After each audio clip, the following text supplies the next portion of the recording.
one ECM on this son of a bitch. We're gonna get it lined out though. Just tap it in. Tap it in. What y'all think about that precision turbo? It's a bad little dude, isn't it? It's a bad little dude. Let's look at the log and let's get this son of a bitch lined out. Alright, so coming off the dyno, that was calibration 1, 463 rear-wheel horsepower. What about this build?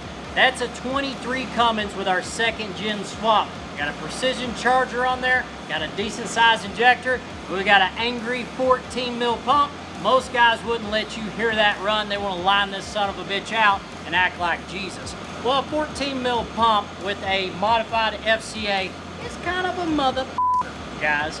So 463, that's calibration 1, that's only 900 US. So we got 5 files for this truck, right? So we're gonna bump this thing up each time. This little precision over there, I'm watching the grams per second, that's a bad, bad dude. Now, we've got to add some fuel to this thing, but the first thing we're going to do is we're going to look at the data log, we're going to line out that regulator, run calibration 1 again, and we're going to make some power.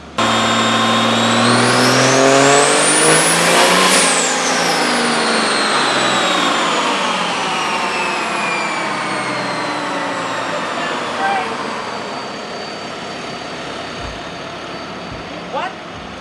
The dyno didn't read. But it looked good. Ah! This dyno has beat my ass today. Let's let it cool off. Get the B-roll, Phil. Gotta let her cool off.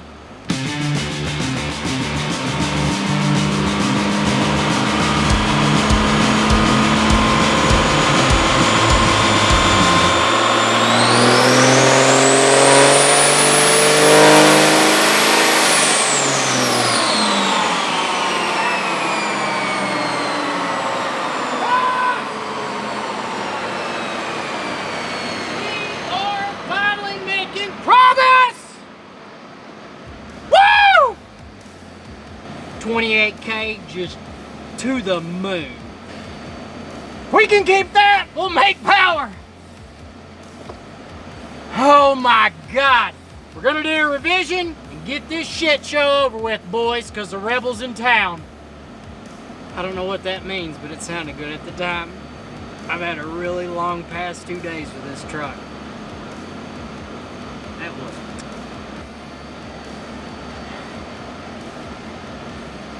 beautiful. 449 rear-wheel horsepower, in case you wondered. 900 US.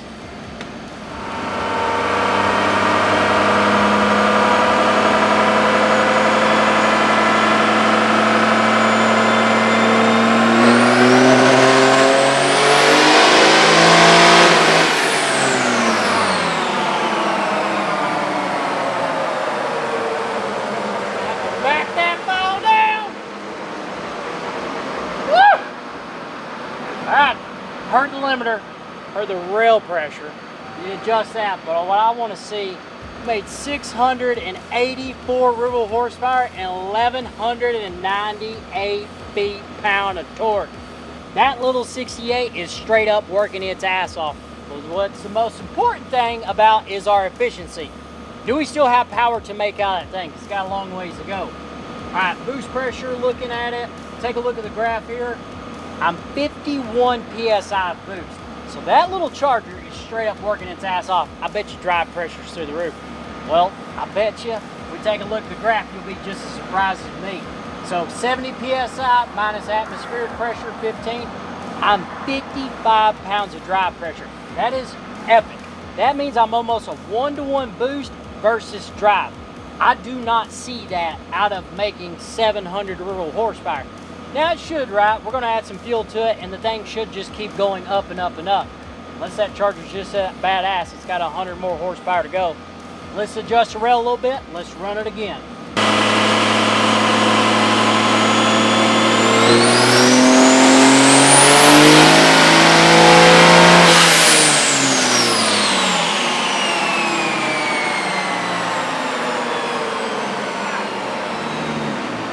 That's what we're looking for. All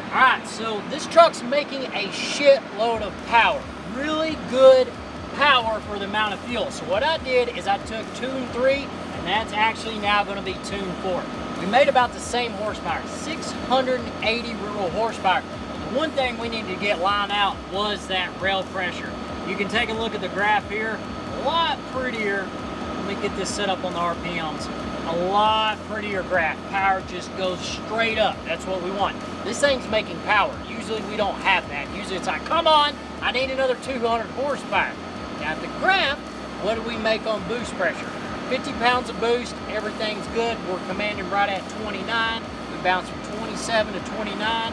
We're only 1,200 US of fuel. So what I'm going to do now is I'm going to unload some fuel on this thing. We're at 1,200 US. I'm going to throw 1,500 US of fuel at this thing. Since we got the rail pressure lined out, that little charger will come to life. It's either going to make power or it's like, okay, it's done making power.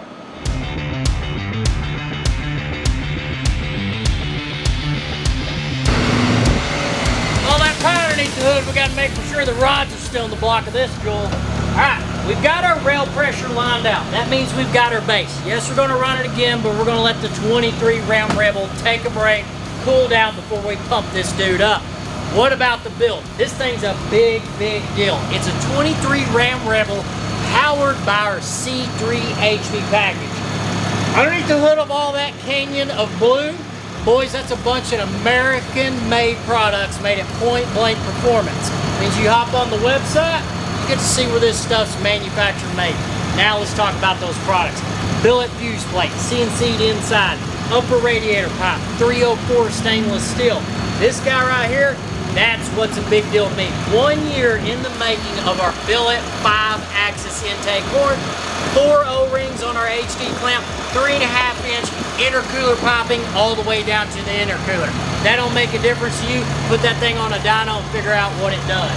We got our billet valve cover right in the middle, and underneath that, you got our billet rocker box. It's a billet build, boys. This is the cool noises that you're hearing over there. What's this guy? This is a second-gen swap with a precision 68mm next-gen turbocharger sitting on top of American Steel, our T4 exhaust manifold.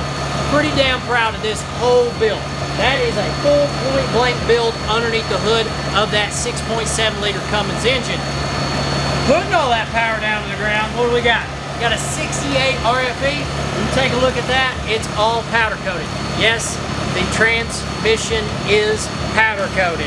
Got our stage 1 low pressure fuel system, billet crankcase bracket on there. And guess what, guys? The goal today is 800 rural horsepower.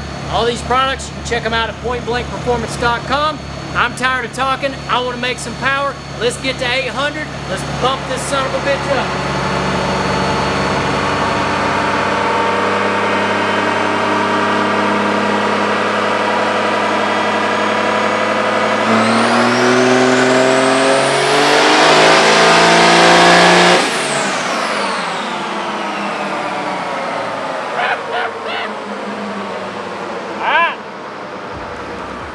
Boys, I'm happy with it. I am going to live to fight another day.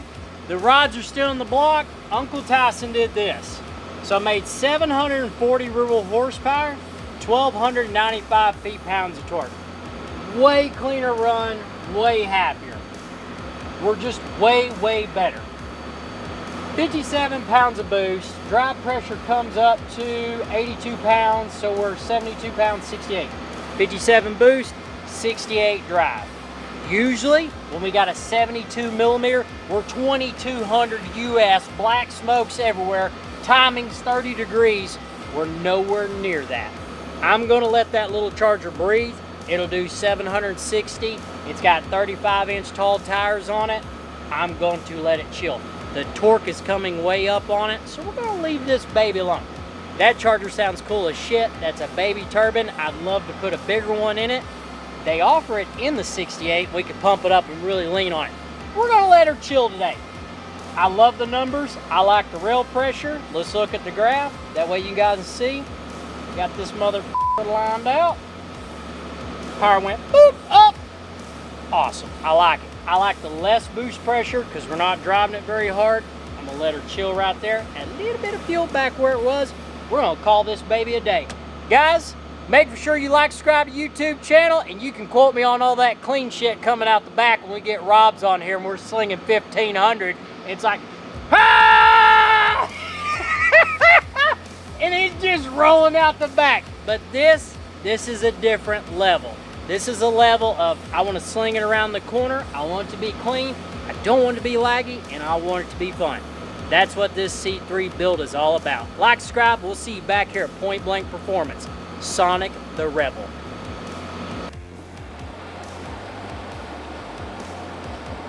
Yeah, it's kind of a big damn deal around here. That kit right there, I'd cut out my left lung to put it on my truck. Those are our parts. Somebody watching this 5 years down the road, listen what I just said.